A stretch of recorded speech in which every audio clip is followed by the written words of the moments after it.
Boa tarde, pessoal. Hoje estamos aqui na clínica do Dr. Bruno Baldi, na cidade de Assis. Dr. Bruno Baldi é cirurgião plástico e aceitou nosso convite para bater um papo sobre questões que envolvem a cirurgia plástica e questões psicológicas também no atendimento. Pessoal, boa tarde. É um prazer estar aqui nessa tarde de sábado, né?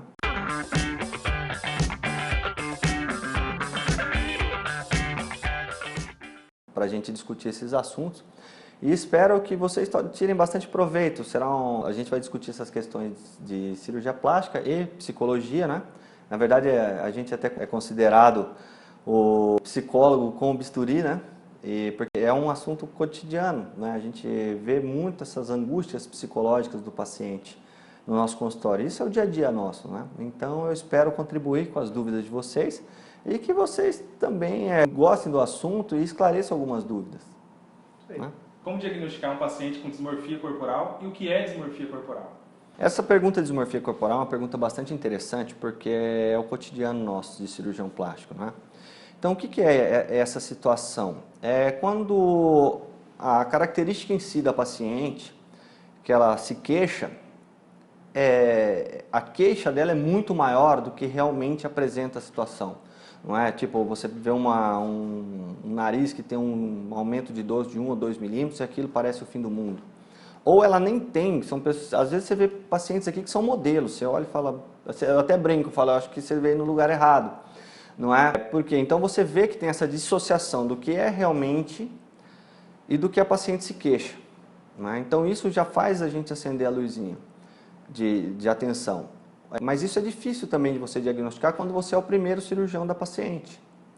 Porque você pega aqueles casos clássicos de pacientes que vêm com cirurgias e cirurgias e cirurgias no mesmo local, ou a cirurgia ficou boa e ela vem se queixando de que fez com outro cirurgião e não ficou boa, e você olha e está perfeito. Não é? Ou pacientes que já fizeram muitos procedimentos. Agora, quando você é o primeiro cirurgião que ela procura, é uma coisa mais difícil, não é? Porque você tem que sentir isso aí.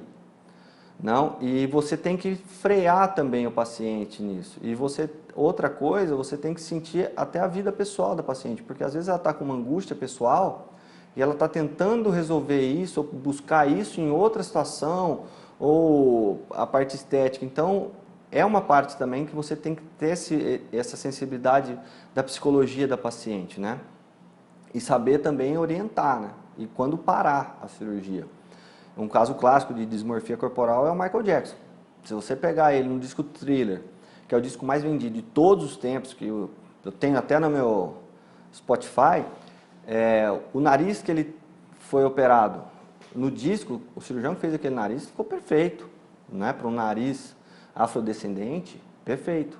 E para ele não estava bom, e não estava bom, e não estava bom, e foi operando, e no final chegou naquele resultado de nariz que não era um nariz natural. Você olhava e falava, bom, foi operado, entendeu? Então, o caso clássico é ele, e é uma coisa que a gente tem que tomar muito cuidado, não é? E não é uma coisa tão simples de ser diagnosticada, tá bom? Dr. Bruno, qual situação inestética causa mais desconforto entre homens e mulheres? Isso é interessante, não é? E essas situações, no meu dia a dia e de colegas que a gente conversa e até de trabalhos publicados, você vê que diferem. Uma cirurgia que mais incomoda as mulheres é diferente da que mais incomoda os homens. E os homens eu ainda divido eles em duas faixas etárias, não é? No jovem e no adulto. Nas mulheres é basicamente a orelhinha abano. Pode parecer até engraçado. Você fala, pô, mas eu achei que fosse implante ou uma gordurinha, falta de mama. Não, é a orelhinha abano. Por quê? Porque o cabelo da mulher é diferenciado do cabelo do homem. O nosso cabelo, se você pegar o meu, o seu, é tudo mais ou menos ali. Não é? Um tem um pouco mais de cabelo do que o outro, mas é tudo ali. Das mulheres não, porque elas têm várias opções de penteados, como ela faz um penteado para ir numa festa, ela faz um penteado para o casamento, ela faz um penteado para a formatura, ela faz um penteado para o aniversário de 15 anos, e todo penteado vai expor a orelha, e isso incomoda. Então, eu acho, assim, no meu clínica, é a orelhinha abano, que a gente chama de orelha hiperprojetada, não é? No dia a dia a gente chama de orelha abano, mas essa é no caso das mulheres, não é? E quando dá para ser operado? Essa é uma pergunta engraçada, interessante. Ela deve ser operada a partir dos 6 anos de idade. Por quê? Porque você tem 95%, 100% da orelha já formada da pessoa, tanto em homens quanto mulheres. E você evita, porque é a fase que a pessoa, a criança, está entrando naquele convívio social. Então, você corrigindo isso já no começo, você já evita essa angústia que a criança possa vir a passar, tá bom? E nos homens é diferente. Também está relacionado à exposição, né? Principalmente nos adolescentes, qual que é? É a ginecomastia, porque a gente tem glândula mamária também, assim como as mulheres. A diferença é que a gente tem hormônio masculino, então a nossa glândula não desenvolve como a dela. Só que o que acontece na puberdade? O homem produz muita testosterona. O organismo produz muita testosterona. E essa testosterona ela sofre um processo que chama aromatização, esse excesso da testosterona, e que vai formar o hormônio feminino. E isso estimula a nossa glândula mamária, porque a glândula mamária é estimulada por hormônio feminino. Então os meninos acabam apresentando aquela mama, e isso incomoda eles, porque ele vai jogar um futebol, ele quer jogar sem camisa, ele vai num clube, ele vai de sunga. Então, aí esses adolescentes evitam sair de casa, evitam jogar bola, evitam ir numa piscina de clube, numa festa. Então, é muito estigmatizante, né? E é relativamente tranquilo de ser realizada. Já em homens de meia idade para frente, o que eu noto é a calvície, não é? Porque isso envelhece a pessoa e a autoestima diminui muito. Então, eu dividiria essas duas nos homens, não é? A calvície ela é muito estigmatizante para o homem, né? Para a mulher também, mas no homem adulto é a mais estigmatizante que existe, na minha opinião, não é? Dr. Bruno, qual que é a cirurgia que traz mais alegria para as pessoas? Uma cirurgia estética ou reparadora? E explica um pouquinho melhor para a gente o que é uma cirurgia reparadora.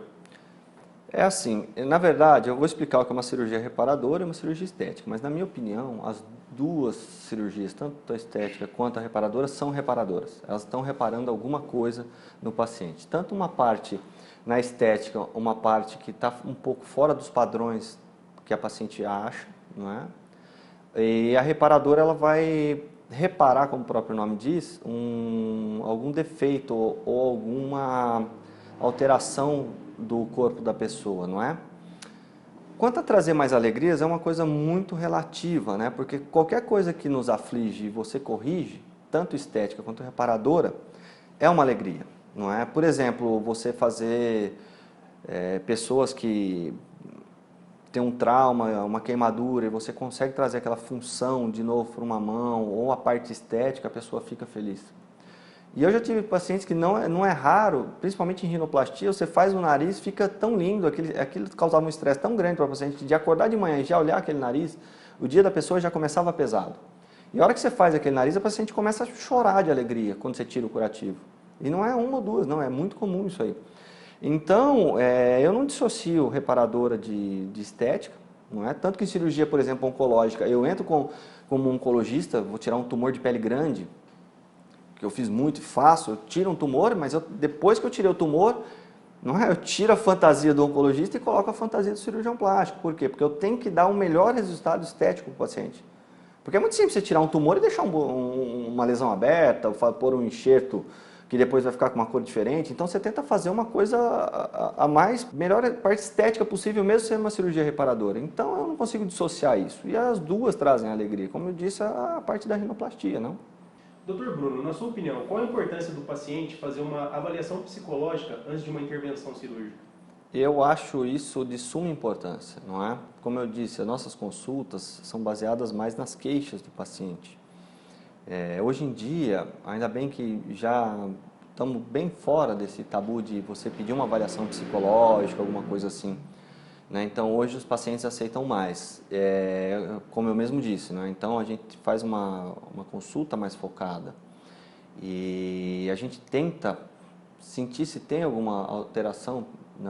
Alguma coisa psicológica que está incomodando a paciente. Nesses casos eu peço uma avaliação, não é? E a gente tenta sentir, não é? Como está a paciente dentro de casa, a relação com os filhos, com o marido, porque é muito comum, principalmente em pacientes que já são pacientes minhas antigas, eu já sei, elas entram na porta aqui, eu já conheço elas de anos, né, de tempos, então elas entram aqui, eu já sei como é que está em casa, porque eu trato meus pacientes como se fossem meus amigos, como se fosse alguém de casa. Então eu já sei disso, não é? Então você sente, às vezes está triste, e aí vem me procurar para algum procedimento, aí a gente cai naquela primeira pergunta, eu falo, ó, você está perfeita, você está bonita. Às vezes ela quer um procedimento diferente, doutor, eu quero operar o nariz, eu falo, mas tá na hora de você operar o nariz, não é? Doutor, não sei ainda. Eu falei, então, seu nariz é tão bonito, então você tem que sentir isso da paciente, e às vezes falar para ela, pedir um aconselhamento, para você não fazer um procedimento que a paciente não precisa, não é? Porque aqui eu tento ajudar a pessoa como um ser humano, como alguém da minha família, e não como um simples cirurgião que a paciente chega aqui, pede alguma coisa e eu faço. Só o produto, né?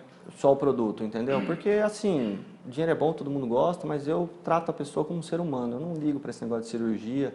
As minhas pacientes até me conhecem, falam, doutor, mas eu queria operar e tal, mas tá bem, entendeu? Aí depois elas vêm, doutor, ainda bem que eu não fiz, pô, tô tão feliz, fiz uma dietinha, ou tô mais animada, minha vida deu uma mudada, muito obrigado, entendeu? Então eu lido dessa forma. Pitangui falava muito isso, né? De você cuidar mais como ser humano e ver se a cirurgia em si é realmente necessária, né? Bom, para finalizar, doutor, eu queria que você desse um recado aí para quem está interessado em fazer uma intervenção cirúrgica, plástica, e quais são as recomendações que você faz antes que a pessoa faça a intervenção. Bom, primeira coisa é você procurar um profissional gabaritado, alguém que você já conheça ou que foi indicado para você não encontrar, infelizmente acontece isso, algum aventureiro, não é? Porque senão você vai ter dois problemas. Outra coisa é você ver o que realmente, né, te incomoda, não levar em consideração o que os outros falam. Porque a nossa sociedade ela é muito crítica, né? Você liga uma televisão, você tem um padrão de beleza, só que aquilo não é a realidade. Aquelas pessoas que trabalham na televisão, elas vivem disso. Não é o seu caso, a maioria das mulheres são donas de casa, tem filho para criar, tem um emprego, não é? Tem que chegar em casa, tem a vida pessoal. Então, eu ainda costumo brincar, quando você vai fazer uma cirurgia plástica, os deuses do Olimpo têm que estar a favor, não é? Então você tem que estar bem com você tem que estar bem com a família, você tem que estar bem com o seu corpo, não é? E aí você vai no cirurgião plástico para resolver exatamente aquilo que está, aquela arestinha, para você aparar aquela aresta. Não, assim, você fazer uma coisa meio de impulso, não é? E outra coisa, evitar também um pouco de internet, porque na internet você não tem um filtro do que é uma cirurgia boa. Eu ainda brinco, né? Que tem o Dr. Google e depois você tira a dúvida com o Dr. Yahoo. Então, você também vê isso, né? Vê bem lá no fundinho seu, na sua consciência, se é isso que você precisa. E procurar um bom profissional, até psicológico ou cirúrgico, para te orientar nisso, se essa é a melhor opção para você, não é? Sempre procurar um bom profissional, tanto na psicologia, quanto na medicina, quanto em qualquer área, não é? Para te orientar nisso aí. Não faça nada de impulso. Muito bem. Bom, a gente quer agradecer aí pela oportunidade. Obrigado. Foi um prazer. Bom, de qualquer forma, agradecemos isso. pela presença.